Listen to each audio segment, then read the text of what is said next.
Is everybody on? Able to hear now? Yep, you should be good. Actually, I didn't get something to go by here. What we're gonna do, is that coming up here on the screen? I think we can just, it's really the agenda and really just right here. We didn't develop an agenda, Okay, just the presentation and then time for questions. well, Devin, I'll allow you to introduce your board, All right. Thanks, Tim. please. All right, so we're here for our budget informational meeting for next year's FY24 Mississauga Valley School District budget. Board members here on the screen, myself, Devin Batchelder, the chair, Don Collins here in the room is our vice chair. And then we have Toby McGuire, Terry O'Shea, Jen Chevalier, Joanne Johnston, Peter Magnet is here, and Stephen Scott.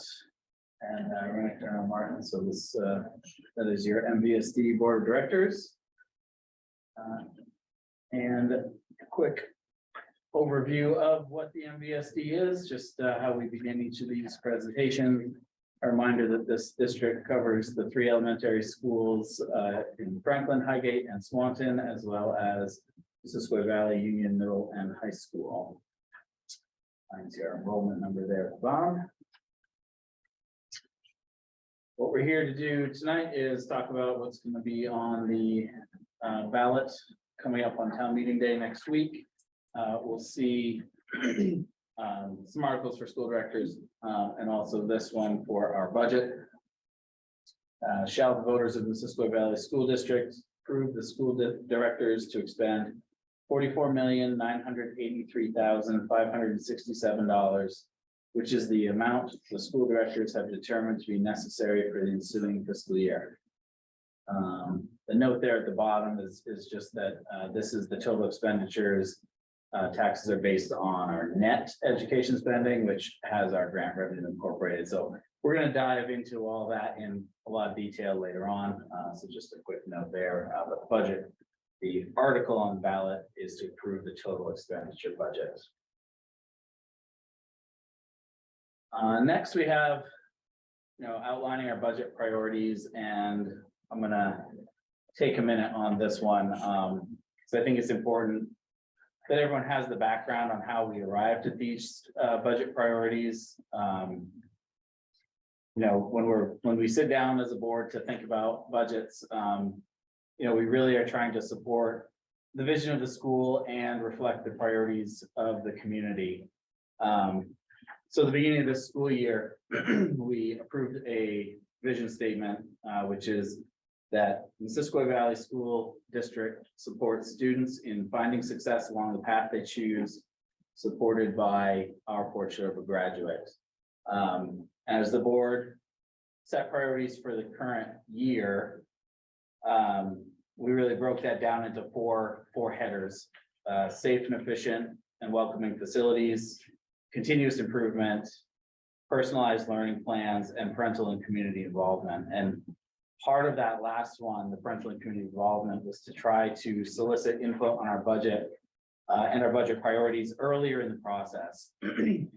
And so we had put out a survey back in early November, back in the fall, and got good responses from it. And what we learned from that was that the top priorities from our community were competitive pay and benefits to recruit and retain highly qualified employees is number one, making curriculum investments and instructional services to improve student academic outcomes, support for technical education, student apprenticeships and work readiness programs, and capital investments to improve and maintain safe and healthy school facilities. And so that the results really reaffirmed the other priorities the board had set for the year, those first four that I mentioned. And so as we go through the budget tonight, we're going to highlight where a lot of those things appear in this budget and how the budget is attempting to promote these priorities and really, like I said, get back to the first statement, supporting the mission and vision of the school and reflecting the priorities of the community. So that's the baseline here. So it comes from input from the community. That survey is direct result of community input during our last budget cycle on ways to improve this process. So we're open to more suggestions for sure on our budget process. Always trying to improve it. So that's all I have to say on that. So move along. All right, so this first one, talking about student outcomes and what we're working on, what we're trying to fund and invest in. If you've been attending any of our board meetings where we've been looking at a lot of data, student academic performance data, trying to make sure that that is front and center and that we're keeping track of how well we're doing as a school to serve our students. So we have a universal math and reading screeners that are in all our schools, and those are admin teams working to expand those to even more grades, getting up into the upper levels of the high school over the coming year. Responding a lot to some of the COVID impacts. We have additional interventionists and online intervention programs to help support students academically. And then for our staff, we've invested in professional learning and professional development in a variety of areas, math, writing, literacy, for instance. And then we know attendance is a major driver in our student academic success. So we've added a parent outreach coordinator and built up some of our tracking and reporting tools so that we can better respond and help kids be able to access school more frequently, more regularly. Some social skills screener and increased mental health guidance and behavioral support for students. Next one, I'll turn over to Peter for a few slides. All right, as Devin said, our goal is to increase, student outcomes.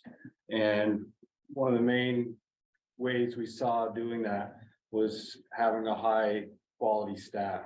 So how are we going to retain and recruit a high quality staff? Because we know turnover does nothing but hurt our kids. So the board has made investments in increasing teacher salaries and wages, and also for the support staff. So we're no longer the lowest paying district in the region, which if you want to keep your staff, we've got to be competitive, and that's what we think we've done.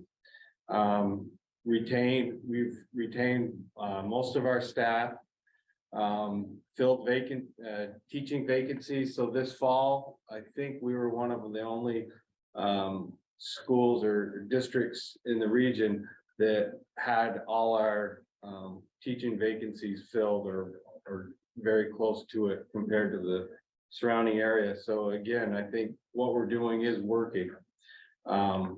So fully staffed, diversified agricultural program at MVU. That's something that we've recently been able to do. We've had a hard time with that. So I think this has helped us in that area as well. The board has made investments in additional staff benefits to be competitive, including life insurance and long-term disability offered by the district. Other optional benefits can be purchased by employees, such as vision, short-term disability, and additional life insurance. Professional learning opportunities, I think Devin touched on that, have been increased to help train and retain teachers and support staff. Looking at facilities, we want to make sure that we have healthy and well-run facilities that aren't falling apart around us. We need to invest in our buildings. One of the investments you can see here, the phase 2 of the MVU roof project. You can see the MVU roof from an aerial photo there, and you can see the black section there was the phase 1, which we did last year, and just to the right of that, on the very right, about the equal size of that one, that is in the budget to do in this coming fiscal year. So this is not a something that we looked at lightly. This is something that is a major need. Isn't something that is a good thing to have. We've got leaking roofs. We've got different sections with multiple leaks that our building administrators have to deal with whenever it rains or we've got thaw or melt. So it's a big issue. And this board has decided that the best way to deal with this is to do it in a piecemeal approach where we can put it in our budget each year and try to knock off a different pod every year until we can get the facility in a good roof on the whole facility. So that's our effort. We don't want to have to, we have to get it done, and we don't want to have to do a major bond for multi-millions of dollars to try to do it with all the extra cost that we would have to put that in. So that has been our strategy. Increased capital investments overall, including we've got a lighting project where we're going to upgrade all the lights in all of our schools, door security and camera systems in our schools. We're upgrading those. We're going to put a new upgrade and renovate science classroom at MVU.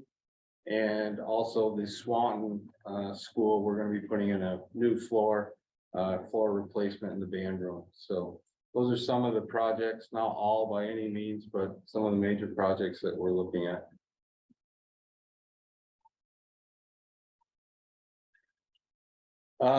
Major budget factors. I just went over the roof replacement, and I think Devin will be talking about actual cost in a few slides coming up. We've increased investments, as we talked, in staff and salary wages to retain high quality staff and reduce turnover. And this is going to help us improve student outcomes. Increased benefit cost, increased offerings to staff, 12% increase to health insurance premium, and 80-20 employer-employee split that is negotiated at state level. Inflation is obviously a big one. Everybody feels that. Our contracted services such as transportation and student support, major increases there. Transportation, everybody knows it's hard to get employees, hard to get drivers. The only way you can do that is to pay more money to get people. So obviously transportation, and that's just, I mean, fuel, everything. That's a major impact to our budget. And increased supply and material costs. Everything is increasing. It is obviously hitting us as well. All right, so this tab is a little busy. This is the staffing budget broken down by school. We've had a request to see this level of information in the past, so we wanted to make sure this is available. I'm not going to dive into this in detail right now in this setting. You know, generally speaking, staffing is flat from year to year. You'll see just a slight increase in that total by 6 FTEs, so about 1.5%.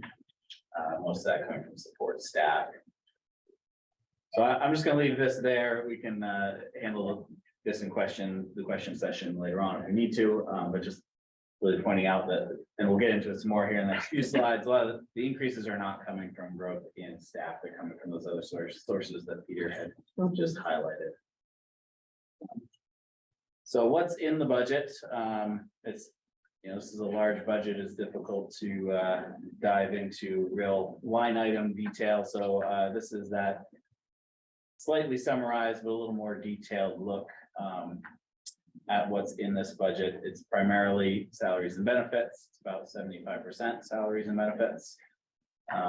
See that chart's maybe a little easier to read here in a couple of slides. But I'll give everyone just a moment to digest this list of values.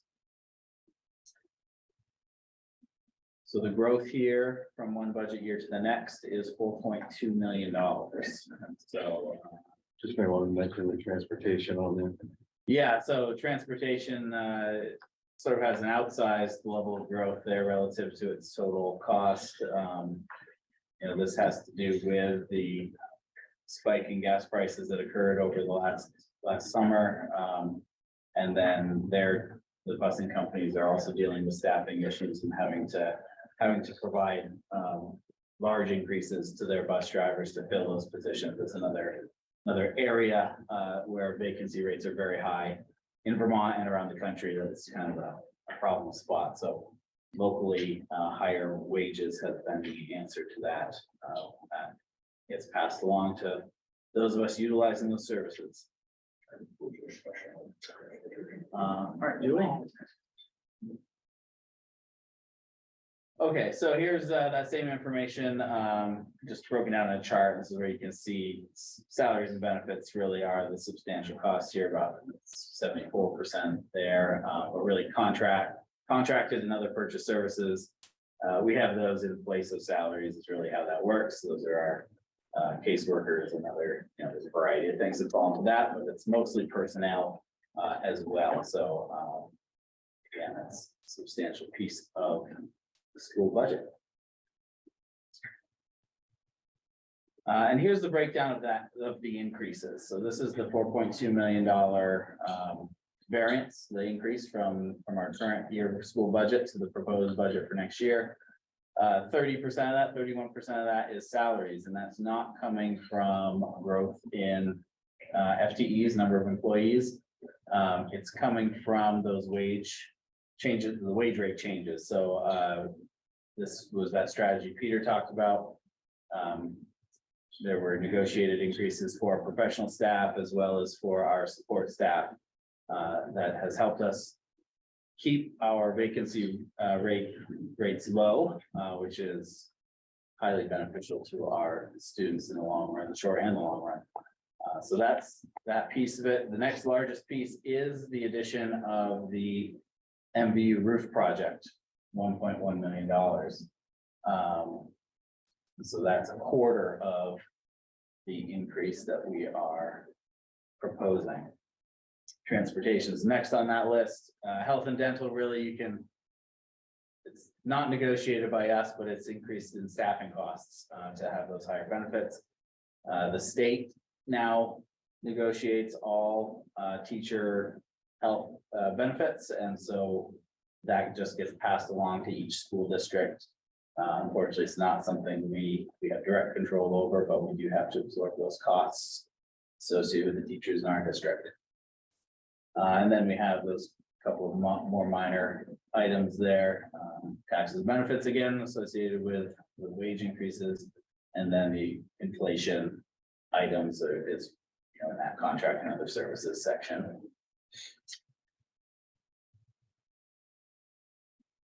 All right, so now we get into some of the tax math.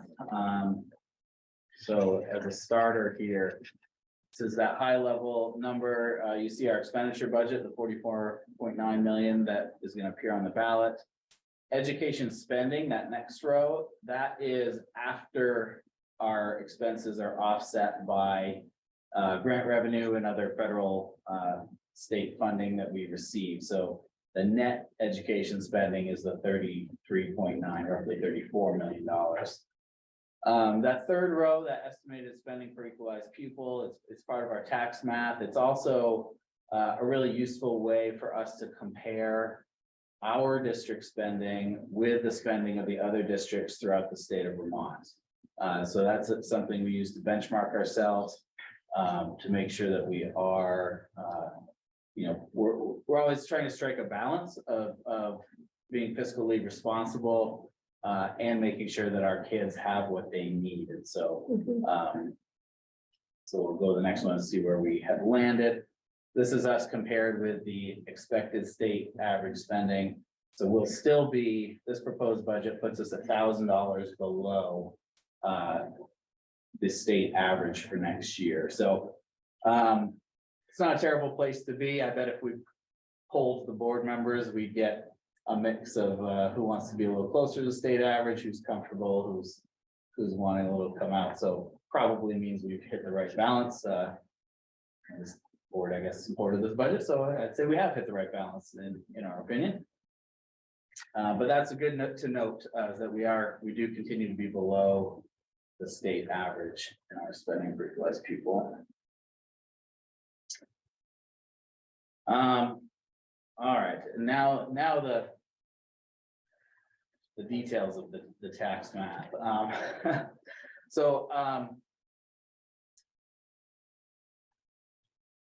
think I'm debating here to start with the final answer or go through this. I think it's useful to just start with the final answer so you guys know where all this is headed and that it's clear. When we get to the end of all this, we're gonna see property taxes going up in Franklin and Highgate by about 8.5%. And in Swanton by about 6%. And we'll see that the vast majority of that is because of the change in our property values and not as a result of the equalized tax rate, which comes from the school budget math on this sheet. So the way it works is they take our net education spending, the 33.9 million, it's divided by our number of equalized pupils. The state again has math on how they calculate that. And it comes to our spending per equalized pupil. There's a yield is provided to us by the state every year. And our 19,000 is divided by that $15,000 yield to give us our equalized homestead tax rate. And so this is the rate applied to the taxable value of our homes. And I'll emphasize taxable value is different than appraised value. And that's where we see those differences by town that I referenced. So we'll pop to the next one slide here to look at how we've compared from year to year. When we talk about the effect of the school budget and the equalized tax rate, we've come down since 2019, 2020. And next year's proposal brings us just barely higher than where we sit right now. It's more or less flat. It's about a 0.25% increase. But as I noted, we do expect property taxes to go up fairly substantially, but it's not as a result of this number, which is flat from year to year. And again, we're highlighting the differences by town, because the next step in this, we start with that education tax rate, and we have to apply the common level of appraisal. And so this is where the state tries to estimate, well, they come up with a taxable value of our property, different than the appraised value, the listed value.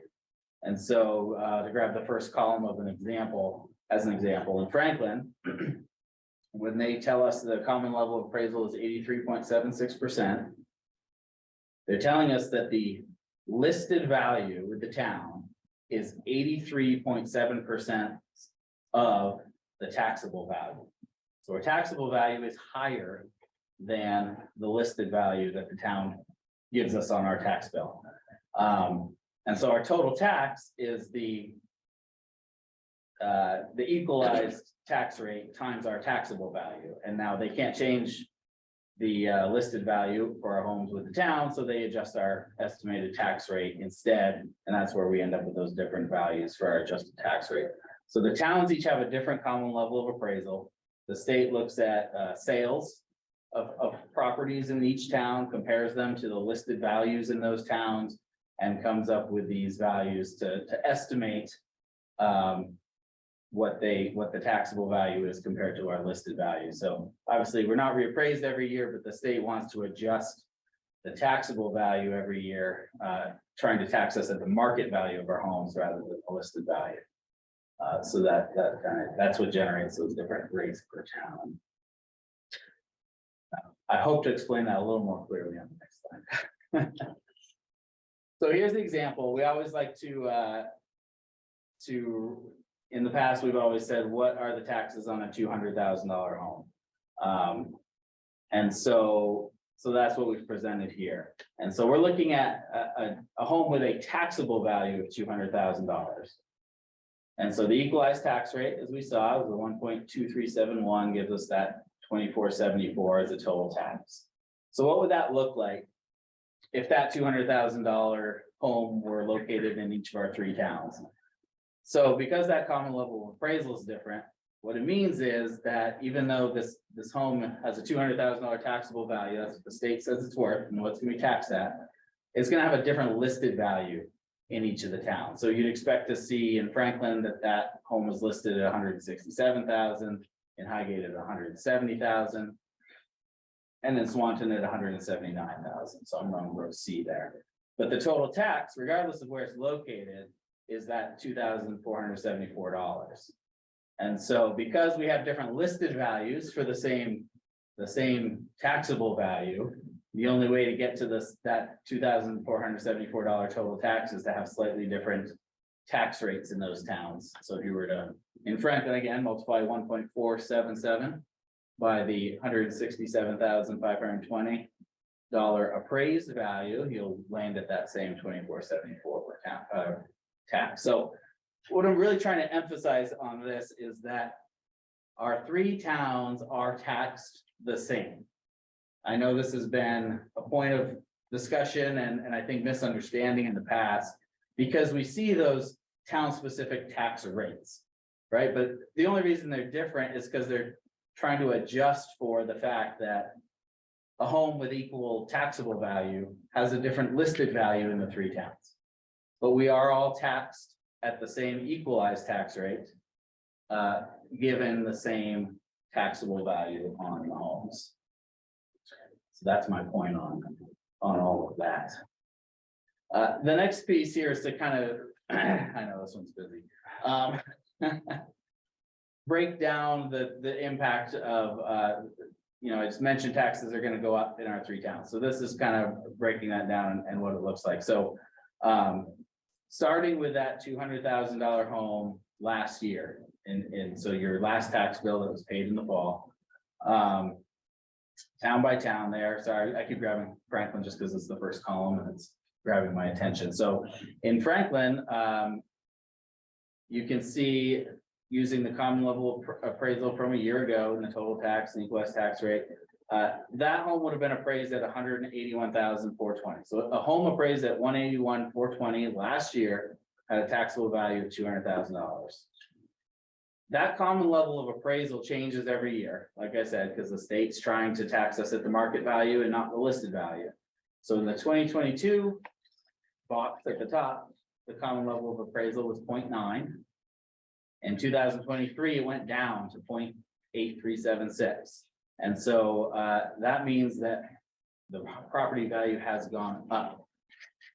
And so that home that was taxed at $200,000 in 2022 is going to be taxed at $216,595 in 2023. And so that is a direct result of the state determining, based on the survey data they had, that the property values have gone up by that much.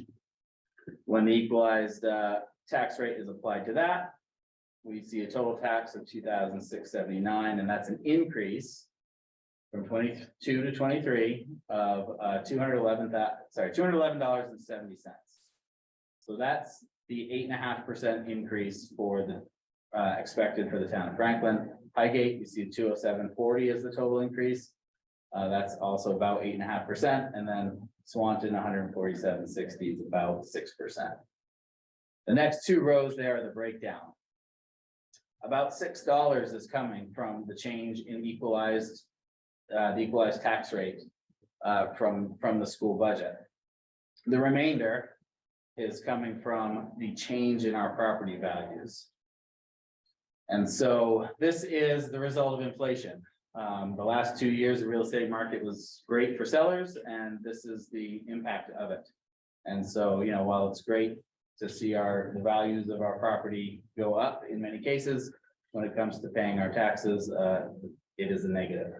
And so that's what we're seeing here and what we're dealing with in this next year. All right. So that's where I'll pause. So if we look at the polling places and times for town meeting, which is next Tuesday, March 7th. In Franklin, it's going to be at the town hall from 7 AM to 7 PM. Franklin will be having their regular town meeting in person starting at 10 AM. So the polling will be before and after that, as well as during. Highgate, I believe, is doing the same thing. They're going to be voting at the Highgate Elementary School and Highgate Center. And again, that is from 7 AM to 7 PM. And then in Swanton, it will be at the Swanton Village Municipal Complex. Also, all three towns will be from 7 AM to 7 PM. And Swanton will also be voting on all of their town budget items as well. All right, I appreciate everyone sitting through and listening to that. We're ready to take questions. I'll turn back over to Tim, our moderator. Any questions? Yeah, so on your roofing project. Wait a minute, Bernie, can I ask this question for people to ask questions? Please stand up and state your name, please. Yeah, Bernie Gladden, I live in Highgate. I don't have any kids in school, but thank God. But anyway, so on your roofing project, so you've done one of the pods. Now you've identified the second one. So what do you use for criteria to decide who gets done when and all that? Want to go back to that slide? You're gonna handle that question? I'm gonna turn that one over to Peter, who's the chair of our facilities committee. And I will reshare that presentation and come up to that picture of the roof. All right.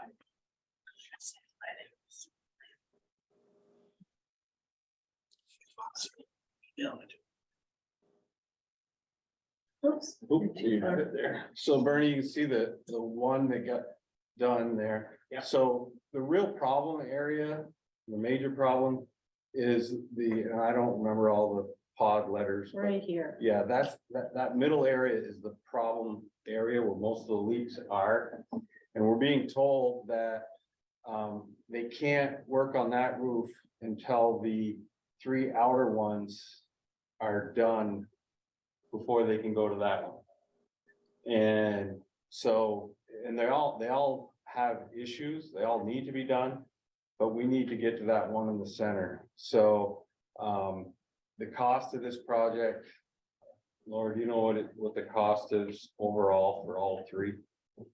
Or for all the, oh, there we go. Before inflation. Yeah.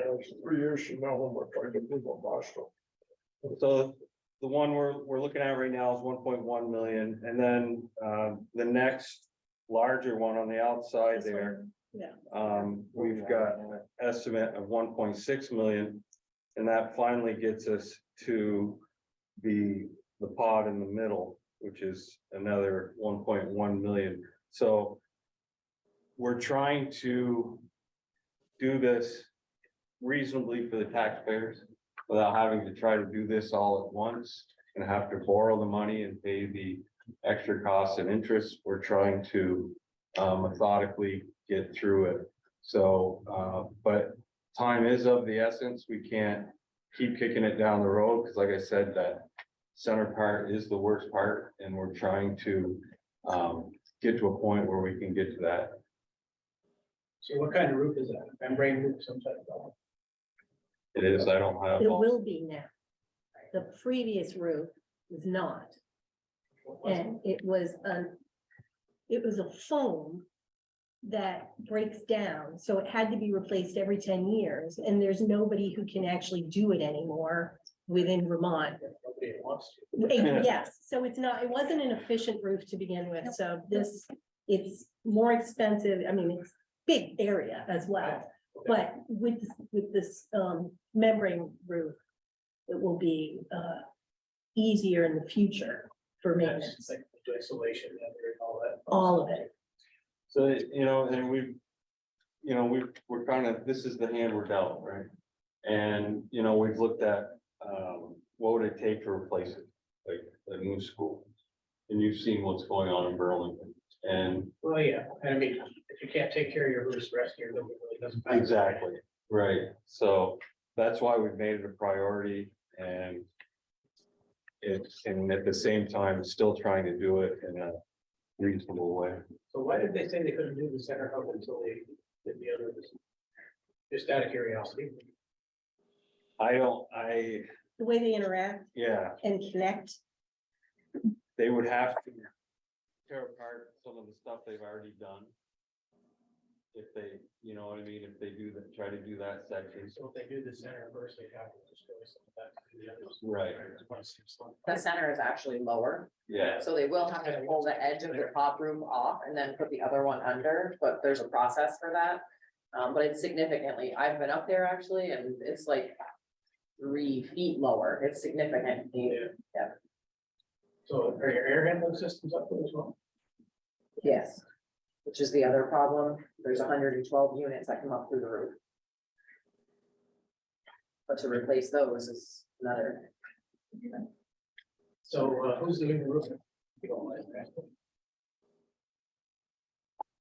Yeah, can't remember the company that's gonna do phase 2 though. We're working with Energy Efficiency Investments, which is a performance contractor, and they're managing the bid process. And it changed for the second. not the same. I could probably find an email in the next couple of minutes. The person they're awarding the second round to is someone else. Green Mountain, sound seems the green. thing. I think one thing is, he doesn't ask, but one thing I think we need to stress to the voters. That in this budget, there's over $1 million increase. But that will not increase, say, the following year. Inflation may increase a little bit, but this is the first time, even though it's the second part, that it's been in the budget. We were able to last year through some monies that we had available do the first one. So next year, you won't see that $1 million jump in budget request. It may not be flat, but it should be pretty close to flat. And I've had people already ask me, wow, $1 million this year, $1 million next year, $1 million next year. No, it will go up some, but this is the big hurdle right here. That's right, thanks, Doc. All right. Any other? Of course, I've got other questions. So your professional development and all that sort of stuff. How many of your teachers and staff and all that participate in professional development? How do you identify who needs what? I'll give that one to Julie, that's a good operational question. So we have 2 kinds of professional development, the kind that teachers are contractually allowed, they're allowed to have a 3-credit course every year of their own choosing. So that's one kind. And then the other, we use a lot of ESSER money for this as well, and the grant funding.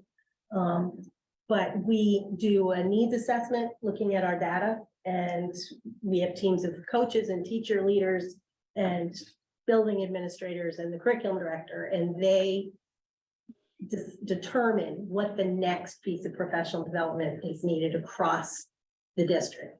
So you will continuously see us up train teachers in math, English language arts, early literacy, writing, and we use particular evidence-based, approaches and bring in different professionals, make sure all the schools get the same PD. So we have different kinds. There's the kinds that we do during in-service, or some that come in on and observe teachers and then meet with them after school. So we have a variety of approaches, but we really make sure that if we're, for instance, we're implementing a new math program, we make sure that all teachers get that professional development. So on your slides, I thought I did see something about math program. Absolutely. Just kind of explain that. Oh, sure. We, oh, is that all right? Yes. We had to do a needs assessment, as I described, particularly when we were looking at recovery from the pandemic. And one of the areas we determined in our recovery planning was the need to look at new materials. It's not a curriculum. The curriculum is the same, what standards we're assessing, but what materials teachers are using, what textbooks. Mostly people don't use textbooks, we have online programs now. But the scope and sequence and how the instructional units are delivered. And so we had a team of math experts in our district take a year to study. We used the Vermont Math Initiative leadership came in and helped them through that process. So we didn't just go shopping. MVU actually decided that they were going to jump right in this year. They weren't even going to pilot.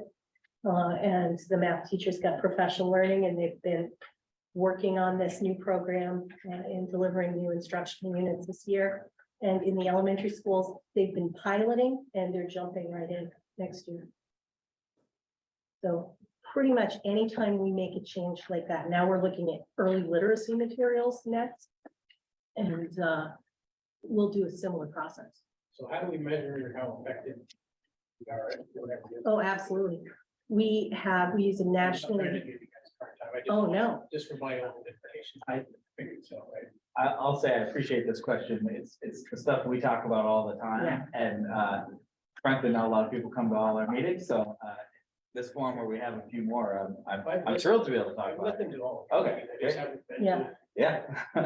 Actually, can I say something? Absolutely. This is not the way we're supposed to be running this meeting. sorry. You're supposed to be talking to me, Sorry. Bernie, but I'm gonna let it flow. Because you are asking good questions in a calm way. But if we do get, and I've got to ask one question. After this, Bernie, do we have anybody online with their hand up?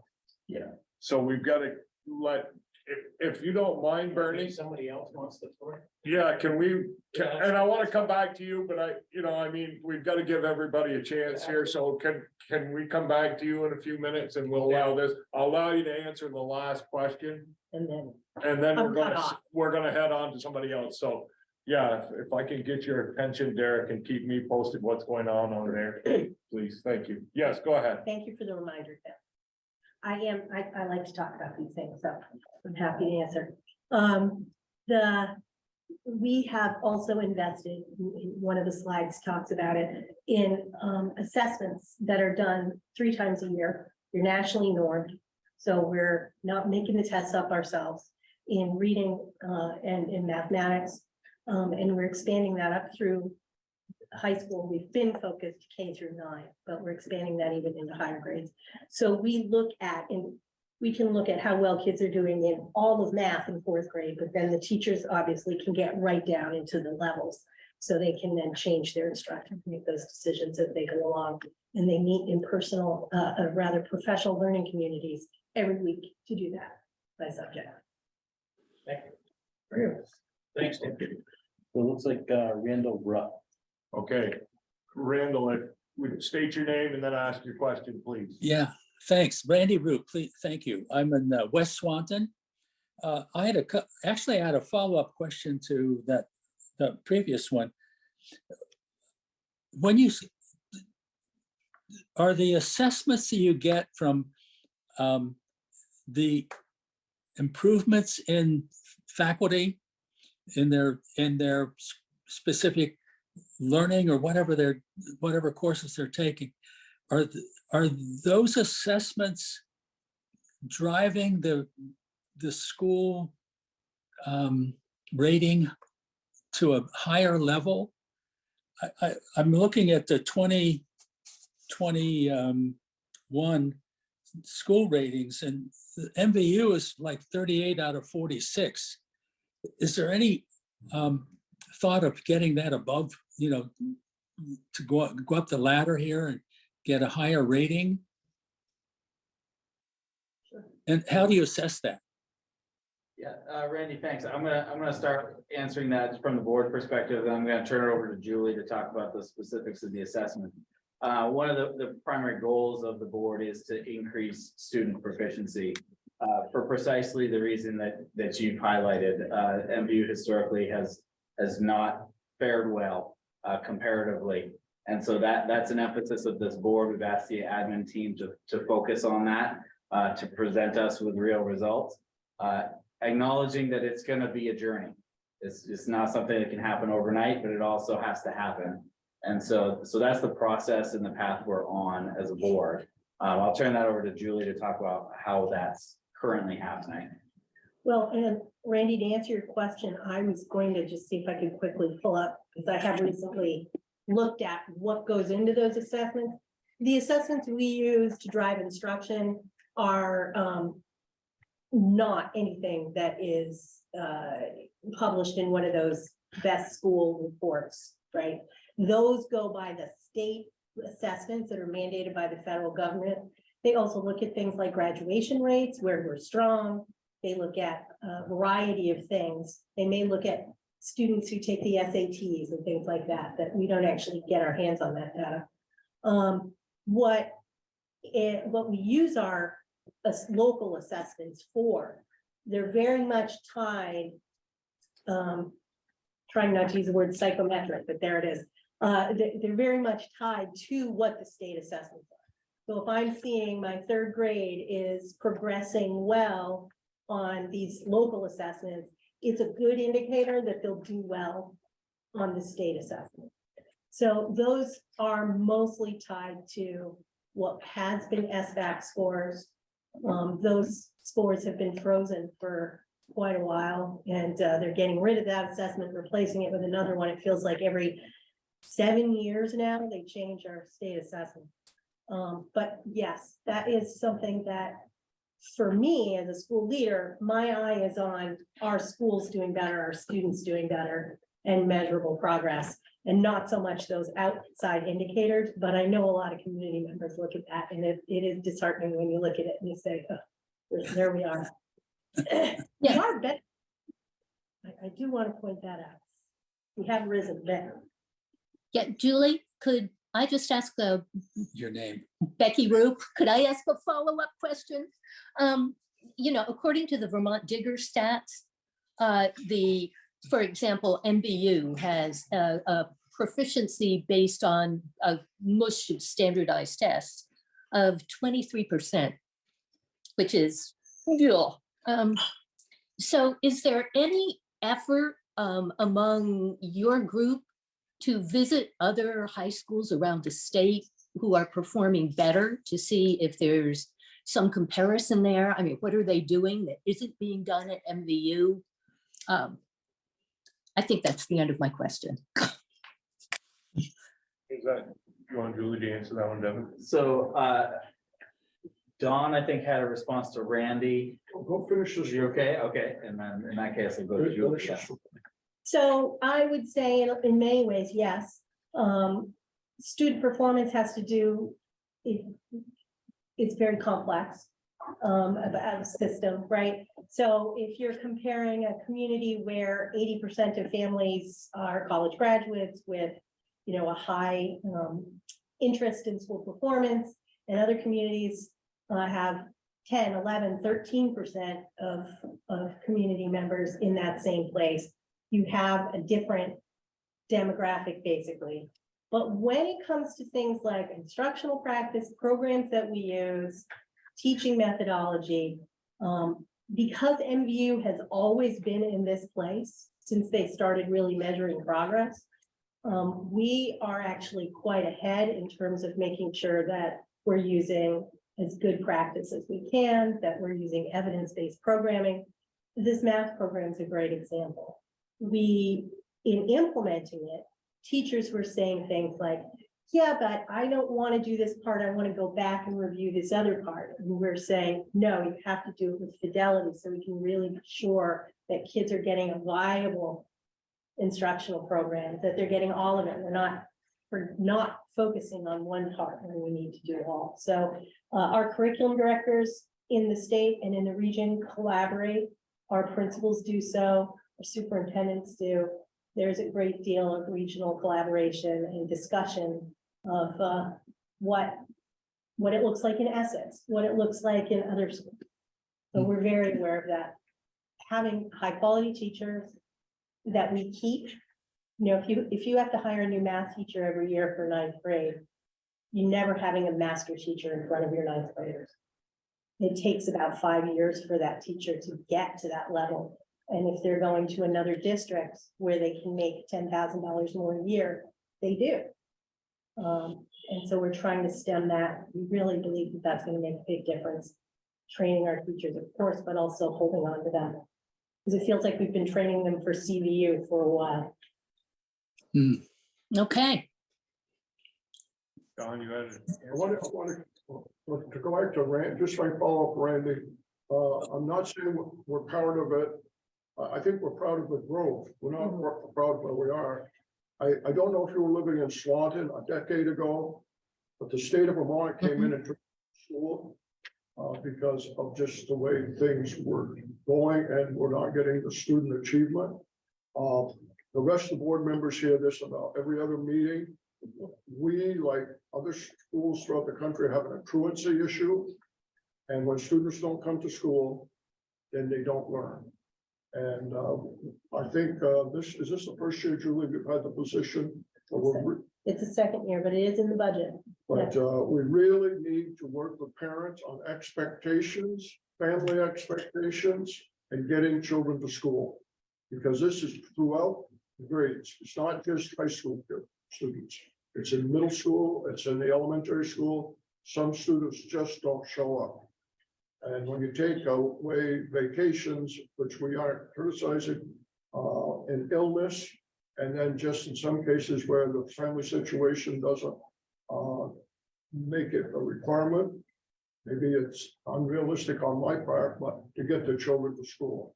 So we are making progress. I think we do have a good plan, and I think the merger in some ways help. But there are so many variables, and some of them we have a hard time controlling attendance. So, you know, if you own a business and your employees will miss 20% a year, your production would be down. And that's what we deal with. It's not an excuse, it's something working. Gotcha. Thank you. Could I ask one more question? Actually, it's a comment. I would be totally in favor of increasing the teachers' salaries. That $1,000 less per equalized pupil that you showed, I would increase that if I had to. If there was a way, a surefire way of showing success. And so is there just a comment? I wonder if it's possible to go through the entire budget next year and carve out some money from different programs to put into teachers' salaries. Teachers aren't paid enough. Thank you.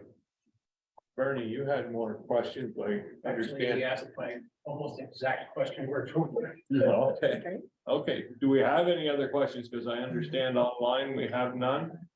I haven't seen a hand raised. You have a question? State your name. Jim Sullivan from Highgate. I'm just looking through here and I'm just wondering what the budget for the ag department is. I don't see a specific spot for ag to their budget. Is there one spot here to see that? Or is it broke down in salaries and different things? Because the ag actually does their own budget, so I don't think you would see, you know, ag, and you would see a budget for the ag. Laura. Sure, so the ag or a budget including agriculture is included in the department budget. So similarly to us receiving a science budget or a math budget or a social studies budget or a health budget, we receive a natural resources, ag and natural resources budget as well. And that goes, so it's developed by that team, and then it goes to administration for approval, and then it's incorporated into the instructional lines that you'll see in the top part of the budget. But it's not broken out. You're not It's not gonna see broken a out in that quote. specific ag budget or science budget or math, they're all broke down. They're all under instruction, like the other budgets. I will say that there's also been a shift. We're trying to identify all the facility resources in one place in the interest of transparency and just to follow the uniform chart of accounts. So things like lumber or changes to the facility itself would actually go to a facility budget, like it would if we needed to fix the science classroom. That would go to the facility budget. It would be the same thing for the ag portion or the natural resources or the welding or mechanics or woods. Those would all be under that. Those portions would be under plant. Yeah, I just know that from my listening to different things that there are different grants, and besides salary, I mean, a lot of stuff in the ag is paid with grants and either donations or stuff, so it's hard to, you know, to figure out how much money is spent. I think a lot of it just salary and different smaller issues, because there are grants and a lot of donations, say for feed or animals or such, that are donated to the project, so it's not the cost outright.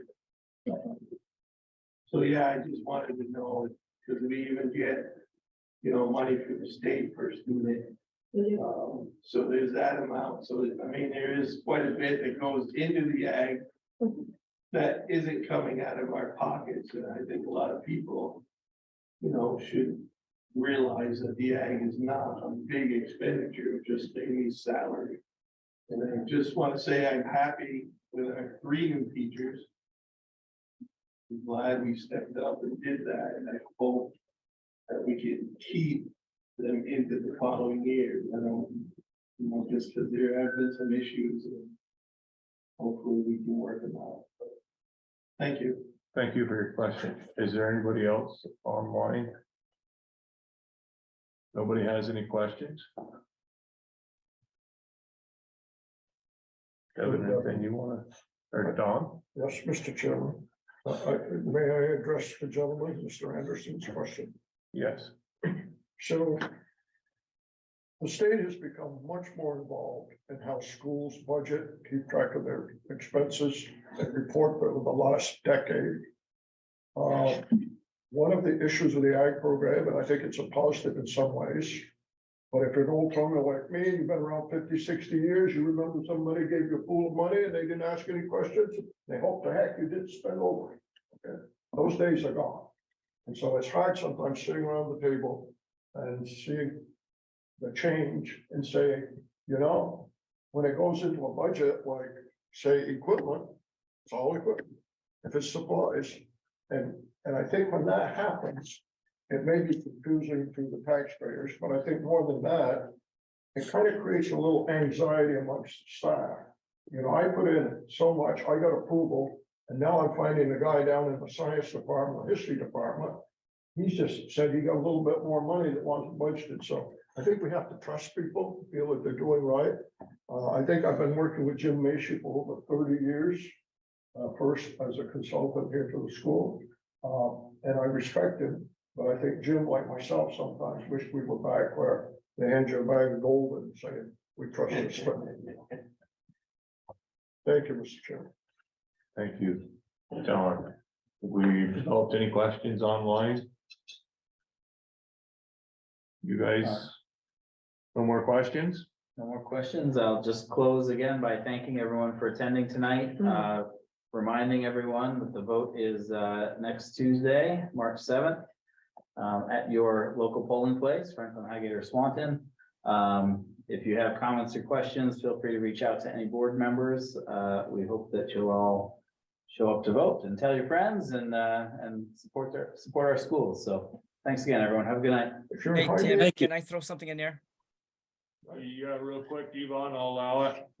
Hey, look, I'm just thinking about everything that everyone has said and whatnot.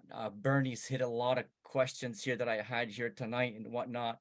The ag department's come up, and that's something that I feel is like unclear. There's a lot that's like not being shared or said, or it's not talked about a whole lot.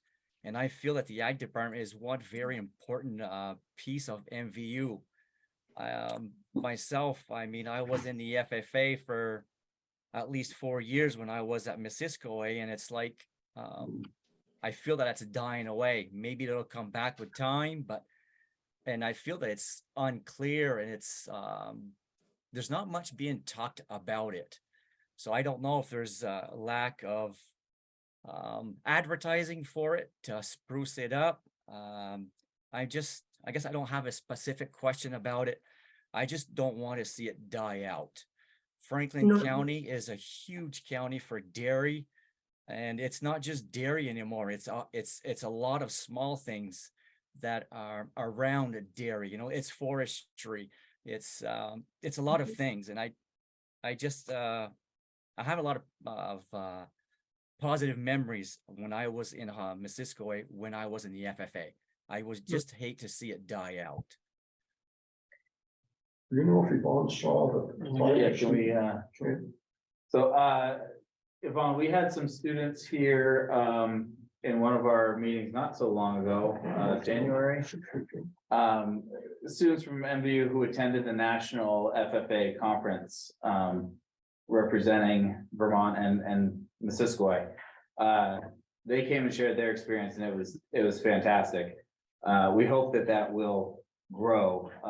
And so they revived the program. I guess it had been on hiatus for And quite some time. And so it's happening again, even if it's small right now. we have a teacher spearheading it, which is really the big difference. Seems to be Okay, we have- really devoted to it, so. We have a question back there. Just, not a question, just a touch. On the FFA, for the first time in 4 to 5 years, we actually have a president, vice president, secretary, treasurer of the FFA. We had students step up and take those positions, and it's been the first time in like 4 or 5 years. So the FFA, one of our new teachers is spearheading that, Elizabeth Sweet.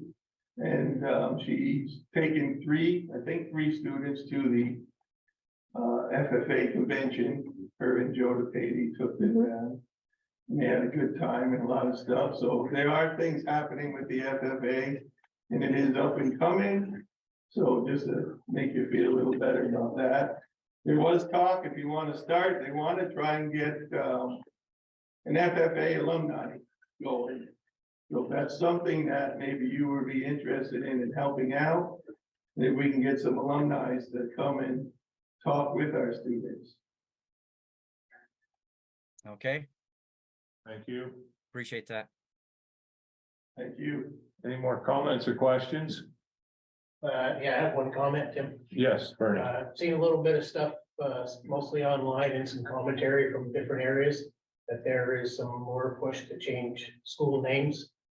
And Missisquoi was on that list, Mhm. and it's my fervent hope that this board would oppose that entirely. Thank you, Bernie.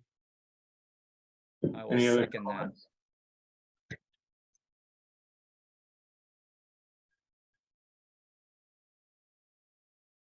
Any other comments or questions? If not, can we move to adjourn? So moved. Oh, correct, go ahead. Yeah, I just wanted to respond to Yvonne and tell him to look at the January 3rd MVSD board meeting. It's online on the MVSD website, and you will see the presentation from the FFA students, and you really enjoyed it. It was a great presentation. So I just wanted to tell him that. Thank you, Pierrette. Thank you. Is there any other question? Marilyn's trying to say something there, I believe.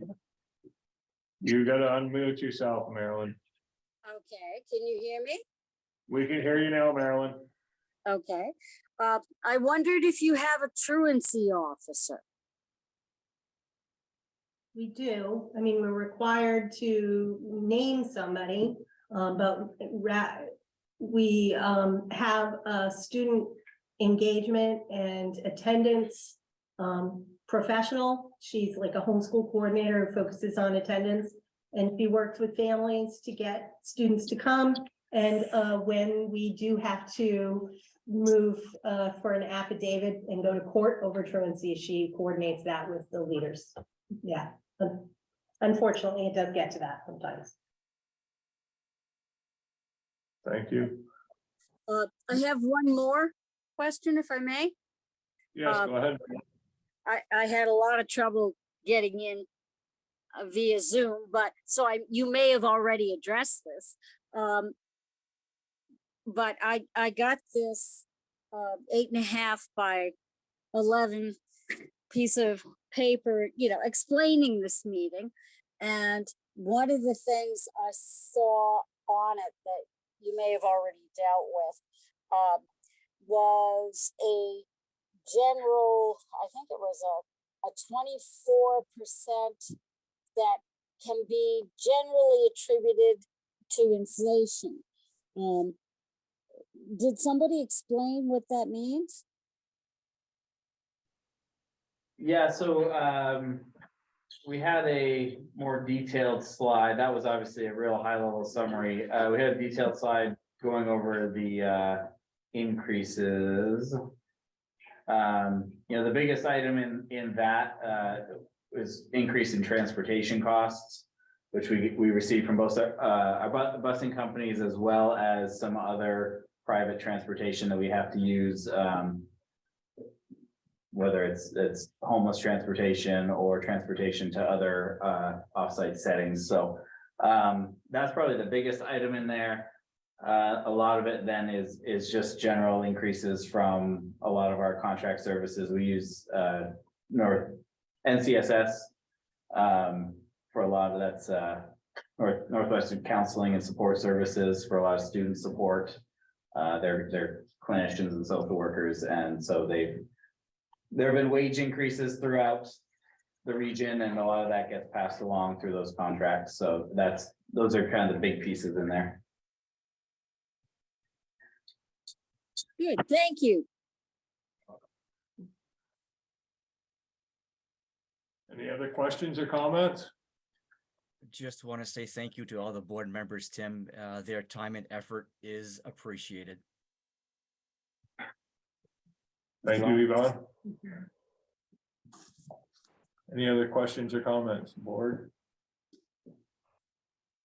Okay, we'll try. Try again. You have something you want to say? No. We'll try again to adjourn. And I will look up. Still good. Okay. I'll take a motion to adjourn. Motion to adjourn. Seconded. I'll second that. All those in favor? Aye. We've adjourned.